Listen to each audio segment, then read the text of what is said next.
నాగరికత పెరుగుతున్న నేపథ్యంలో సౌకర్యవంతమైన విలాసవంతమైనటువంటి అనుభవాలకు ప్రజలు వెళ్లే కొద్దీ వస్తువులు కూడా ప్రజలకు అందుబాటులోకి వచ్చే కొద్దీ మనుషులు పశువుల్లా రాక్షసుల్లా మారిపోతా ఉన్నారు.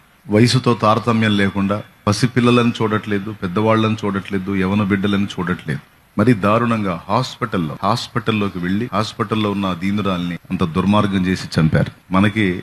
మన కుటుంబాల్లో ఆడపిల్లలు ఉన్నారు. ఆ ప్లేస్ లో మన ఆడపిల్లను ఊహించుకుంటే మనకి అన్నం పట్టదు, నిద్ర పట్టదు, గుండె పగిలిపోయి అంత దుర్మార్గం చేశారు దుర్మార్గులు. నేను ఒక్కడనే అంటాడు వాడు, ఒకడు కాదు, అనేక మంది కలిసి ఆ బిడ్డను అంత దుర్మార్గం చేశారు.